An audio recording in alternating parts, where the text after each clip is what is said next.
What's up YouTube, ODST General back again with some Microsoft Flight Simulator 2020. Today guys, we're going to be checking out the Airbus H145 helicopter by Hype Performance. This helicopter is a paid third-party DLC which you can get not through the Microsoft store through the game, but through third-party websites. It is actually part of two packs, the specific helicopter we're using. The base pack comes with a civilian and luxury variant of this helicopter. The expansion pack to it, the action pack as they call it, comes with a EMS, a firefighting, and a military variant of this helicopter. So we're going to be using the EMS variant. We are using a U.S. Coast Guard livery, which is a third-party livery for this. It actually isn't an official livery for it that comes with it, so this is something I had to go out and find, but there's a ton of different liveries for this thing. Not really a lot of US liveries. There's a handful of like private medical services. I didn't see anything for Seattle, and that's where we are at today. Is we're at Seattle Airport, and we're going to be heading into the city for a medical emergency. So let's go ahead and click ready to fly. Now I'm not going to do a full tour of the helicopter, but I do want to kind of show off the helicopter to you guys. So all these helicopters, the civilian variants, the firefighting variants, military variant, the CMS variant, all of them have different sorts of interiors. They've got different interactability, so there's a lot of different things for all these. They all have kind of things that make them unique. Tons and tons of control options, just like you'd expect in any sort of Microsoft Flight Simulator aircraft. You know, most of these knobs and dials here do stuff. There's a ton more controls up here. A lot of these up here are inoperative, but there's still a lot of interactable stuff, lighting and all that stuff. Now, with that being said, as complex as this can be, they do actually have a very, very simple way of accessing all this stuff, and it's kind of a little bit different than a lot of other planes and stuff that are in the game. Now, what you can do is, if you're not really familiar with all the startup procedures, which they actually keep all the startup procedures in here that you can access and go through all that stuff. If you're not really familiar with it, or you just don't want to go through it, there's actually a cheater's way, which is what we're going to be doing today to access it, which you can come in here and you can just click ready for takeoff or cold and dark, and it'll change the settings for the helicopter. You can also change the add-ons of the helicopter, which we're just going to keep everything as default. You can change what the crew loadout's like, open the doors, set up your generators and stuff like that. We're going to be flying in arcade mode because I don't have pedals, and pedals are recommended for this with the realistic mode that comes with this. Now, with that being said, we're going to just back out of here for a minute. And there's a bunch of different stuff here that relates to various other add-ons and stuff. There's a built-in Flappy Bird, I guess, if you're kind of bored and you want to do that while waiting for takeoff or something. And we're going to go... Oh, actually, this isn't the right thing. We want to go here. We're going to set a 25-minute timer, and we're going to simulate basically going to an emergency. So we just got a dispatch for an emergency, so we're just getting in. Now, I'm not going to go through the whole startup just because I'm not super familiar with the helicopter. I haven't really had a chance to familiarize myself with the helicopter yet. So we're going to go into missions, though, and we're going to find the mission. We're going to get our dispatch location. To be honest, I already know where the mission is because I've done this one a couple of times. And we're going to wait for that to start up. We can also set up autopiloting and stuff like that from here. There's searchlights and various other lights and stuff that we can set. But we're going to keep that like that. And let's go ahead and click ready for takeoff. So clicking ready for takeoff will automatically turn the helicopter on. It'll run through all the startup procedures, you know, all the checklists and everything. You guys can see all the systems booting up online. We're starting to spin up here. Got warnings and stuff coming up on the checks here as it goes through everything, just making sure everything's working as it should be.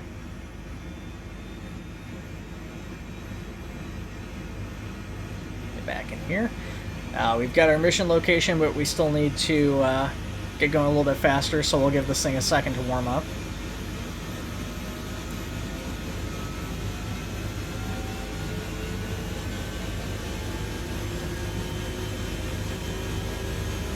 Now, Microsoft Flight Simulator at this time doesn't actually support helicopters as an official platform. With that being said, it's supposed to soon. I think within the next couple months, they're supposed to be coming out with official helicopters as an expansion. With that being said, the game considers us to be a fixed-wing aircraft right now, so what's going to happen is I'm going to take off. I can't just request clearance to leave. They want me to actually go out and taxi back that way, and then go down the airstrip and take off that way. We're not going to do that. We're just going to take straight out of here. I'll probably get a bunch of warnings saying we don't have clearance to leave, but it is what it is.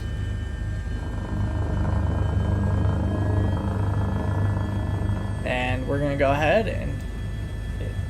Seattle ground H145012 with India request taxi for takeoff. Yeah, so... departing straight out. Yeah, they're telling us to taxi right now, but again, we're not going to taxi because we're in a helicopter. Not that we can't taxi, obviously we could just fly low, along the taxiway and then just hold short on the airfield and take off that way, but it's pretty ridiculous. It's a helicopter, we're not going to do that.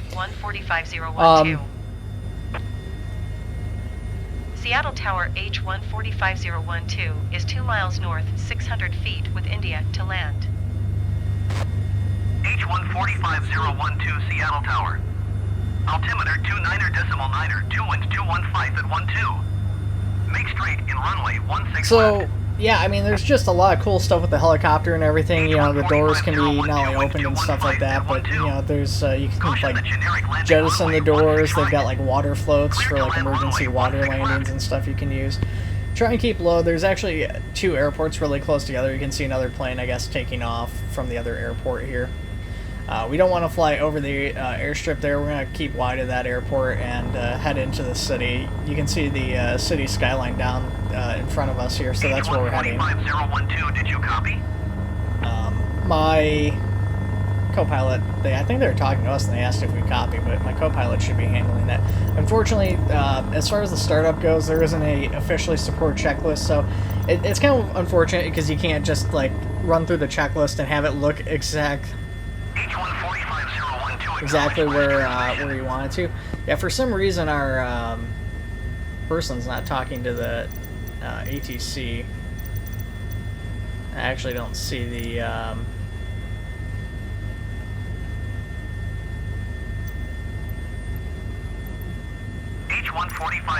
actually don't see the tower in here for some reason. Might be something to do with this. Anyways, they're going to keep asking for us, but we're just going to ignore them here because, I'm not the most hardcore sim person, as a lot of you guys may know. I've done other helicopter recordings in the past. It's been quite a while since my last helicopter recording. I've done these on, like, Arma. Back then, I was just using mouse and keyboard. Now I've got a flight stick and a throttle. I still don't have pedals, though, so it's still not the best experience, especially for like a helicopter, but pretty fun nonetheless. So what we're going to do is we're going to head into the town. Now, right near the baseball stadium, there was a car accident. It's a pretty tight area. We could land the helicopter there, but there's a lot of cars in that area. There's traffic still moving through there because Microsoft Flight Simulator doesn't, simulate blocked traffic. But there's a bunch of emergency vehicles and stuff inside the intersection. So we're not going to land. What we're going to do is we're going to hoist down a guy from the helicopter to check on the victim, and then we'll get him lifted up into a basket, and then we'll take him to the hospital. So we're going to throttle down here, and we're going to kind of tilt backwards, bleed off some of that speed.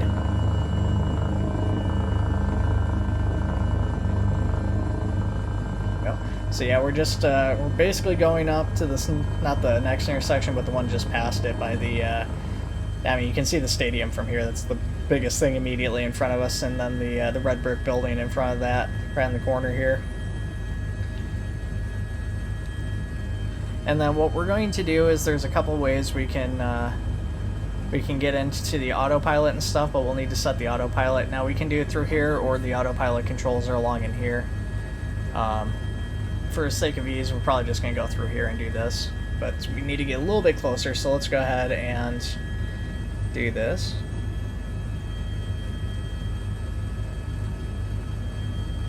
You can see the flares and or the flare singular and the ambulance and the fire trucks and stuff up over there, which is pretty cool. That's part of the pack as well, I think. Those might be default Microsoft Flight Simulator assets that they've utilized. I'm not actually sure. This is going to be our auto hover, so we're going to turn that on.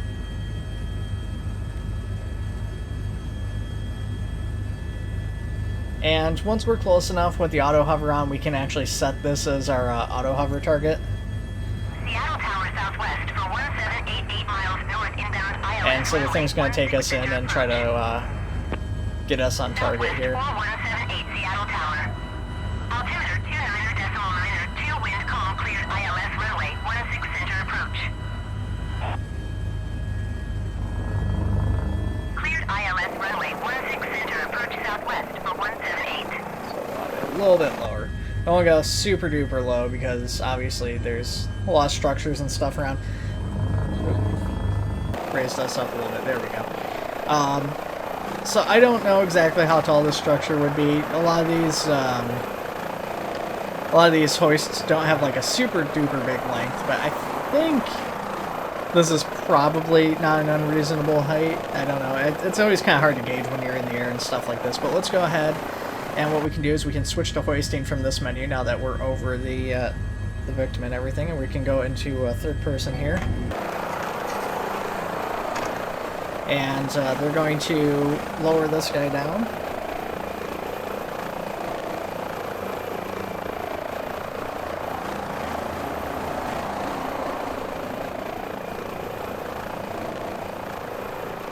He's going to get down and check on the victim.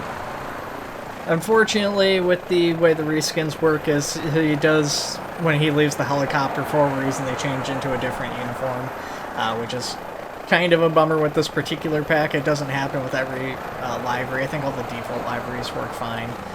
He's going to check on the guy and get him prepped. We're just going to go back up here real quick, and then yeah, you can see the other guy, the other crewman up here, basically guiding and observing him from up in the helicopter and basically working the winch and everything.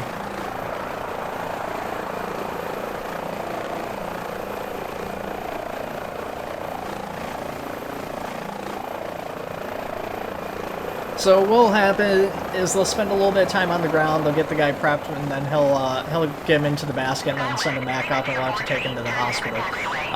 If there was a better spot for us to land, or we weren't really worried about traffic and stuff like that, we could land on the ground close by and idle the helicopter, and then that would allow us to get him in that way from the ground.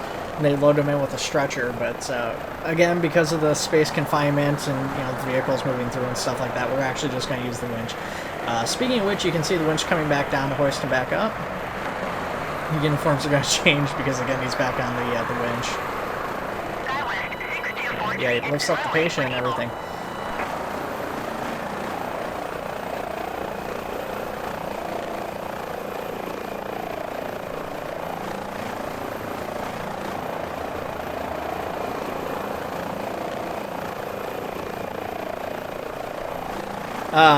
Microsoft Flight Simulator, one of the best and somehow at the same time worst looking games as far as like flight simulators go. I mean, you love the details and all the stuff they can do, but then you get like all these cars in satellite with like the 3D cars and stuff actually coming through and everything. It's pretty funny. Alright, so we've gotten the patient in. What we're going to do is we're going to turn our altitude off and we're going to climb up here. So we need to get him to the hospital. We've actually already got our flight details to the hospital, and of course, as I said, I've done this mission before. So we're going to just go ahead and swing up and around over here, and we do need to get back in and shut off the auto hover Seattle Tower too. southwest for 178 is going missed. Southwest 4178, contact Seattle approach on 120.4. Good day. Skywest 6243, contact ground on 121.7. The hospital is actually really close by. It's basically just up on the other side of the interstate here, so we're going to drop down pretty quick. We got a little bit higher and built up a little bit more speed than what we needed to. And again, just like the accident, you can see the flare for the landing spot for the helicopter. So here we're actually going to land. We're not going to hoist him down. We're going to land the patient and drop him off that way. I guess presumably we could could hoist him down. I haven't actually tried it, but I assume that would work.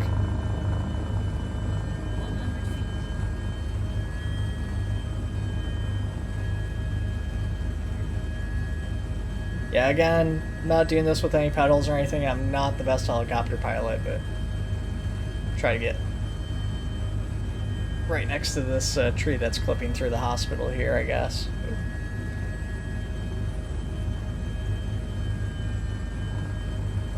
Overcorrected a little bit. So we're down there. There we go. Okay, that was a little shaky there at the end, but not too terribly bad. So what we need to do is we need to idle the helicopter here. Oh, if I can get the thing unlatched. So we're going to switch those switches down, and it's going to idle the helicopter out here.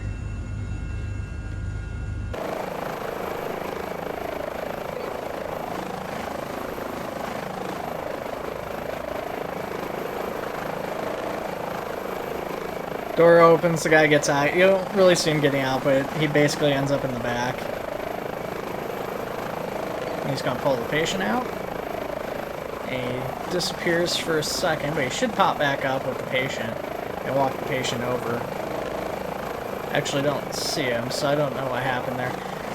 It might just be because of that, like, specifically where we landed, but usually you'll actually see him walking the patient over kind of off to the side, not necessarily in a specific area, but you actually see him like walking the patient over to actually transfer him over.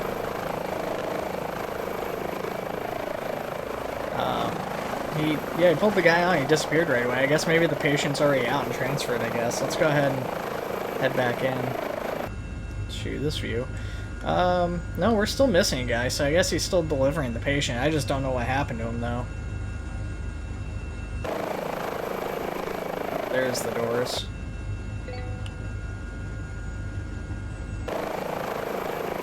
Maybe just like, I guess he could just like clip through the building or something goofy.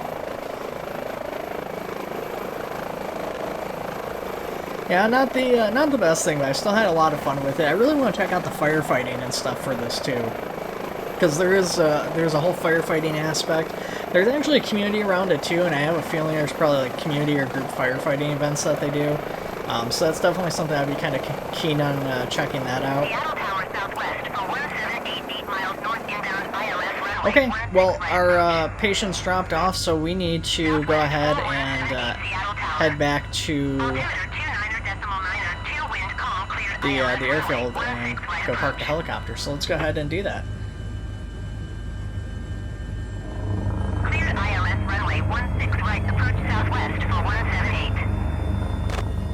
A lot of traffic down there. Now, see, that's kind of interesting because that looks like it's 3D cars, but I'm actually not sure. That's one of the things is actually once you're like up and off the ground, or if you're not like hovering over a single area, like just passing by a lot of this stuff, it looks really good. Can't breathe there apparently. Really bad at that, but yeah, I mean, just kind of flying overhead and stuff. I mean, it looks so good, especially from like a distance. You know, there's a really good intermediate, but just kind of looking at a distance, you know, sometimes you get in here and it really does look photorealistic at times. Like there's, especially when the game first came out, it seems like they may have kind of went back on the graphics a little bit from what it sounds like for console players and stuff, and they changed some of the cloud and stuff. Oh wow, that was a weird lighting change there. God, that was so weird. I imagine you guys have to have seen what just happened there as far as the lighting change went. But anyways, like I was saying, I'm pretty sure they changed it a little bit for the console players.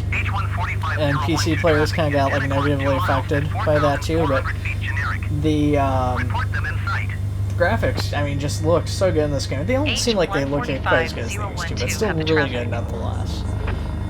So there's the second airfield we passed by. That's not where we're going though. We gotta go back up to Seattle Tacoma. I forget if it's international or municipal airport, but we're going to the other one, so we're just gonna go ahead and fly around.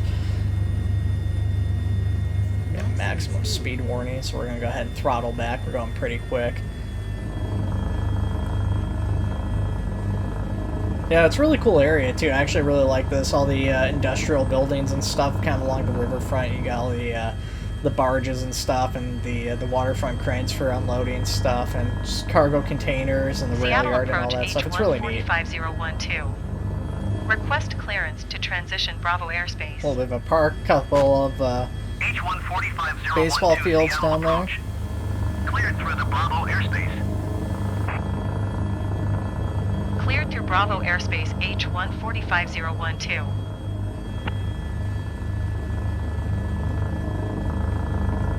You can see all the planes taking off from the other airfield that we're heading up to, and it looks like one might be going into land there.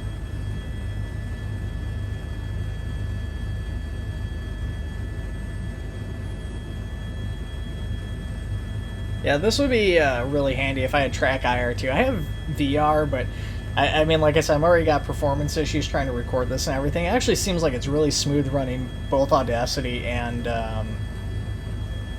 Shadowplay. Hopefully Shadowplay's recording here. But yeah, it's pretty awesome. I'm really digging the performance. With that being said, you know, there's definitely a lot of ease of use stuff when it comes to OBS, even though it's a giant performance hog.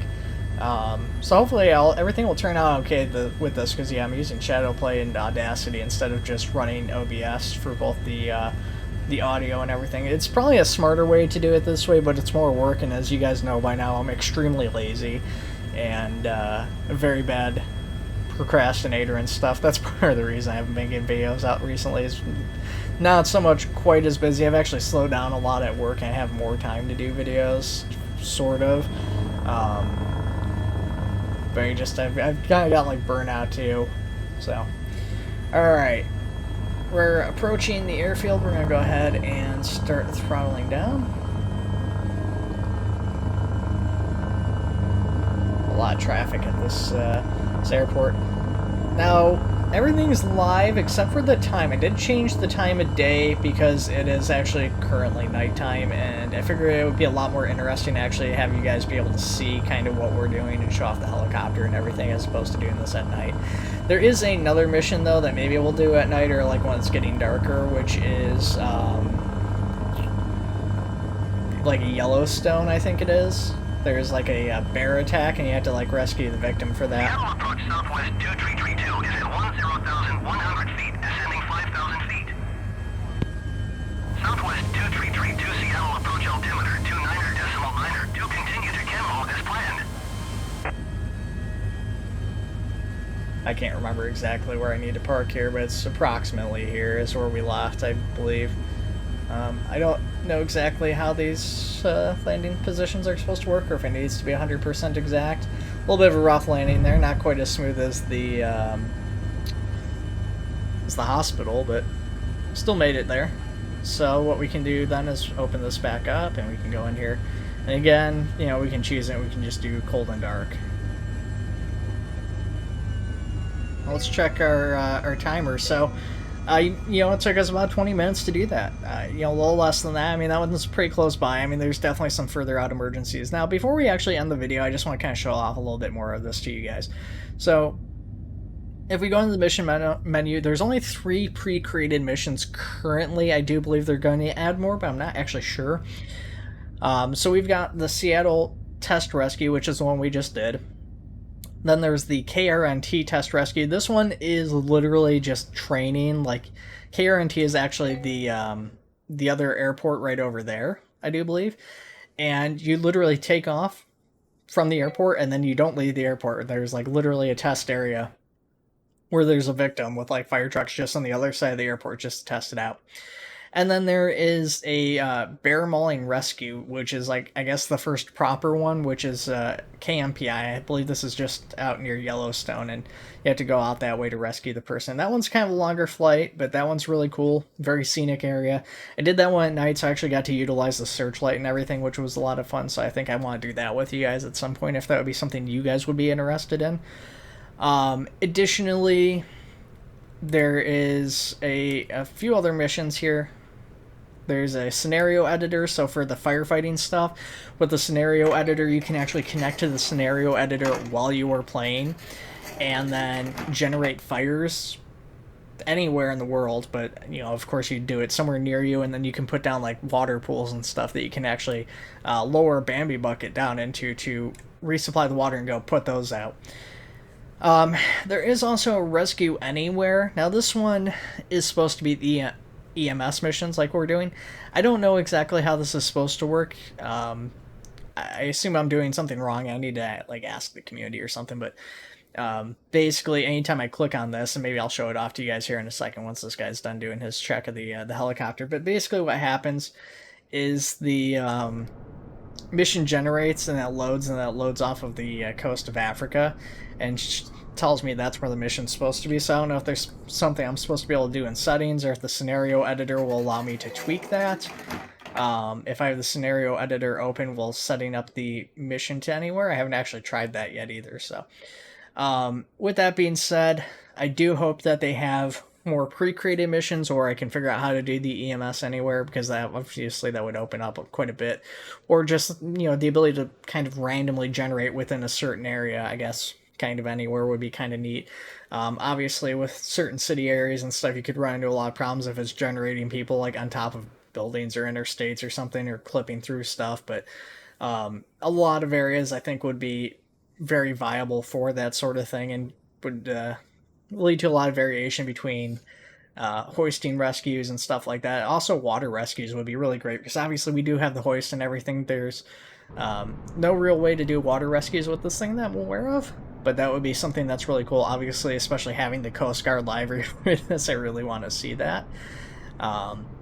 But yeah, let me know what you guys think of the H-145 helicopter, guys. I really dig this thing. I really want to see helicopters officially supported in Microsoft Flight Simulator. I'm a kind of a big aviation fan, not as big as like a lot of other people. There's way bigger aviation fans than me. But personally, I really like helicopters, especially in these flight simulators and stuff, a lot more.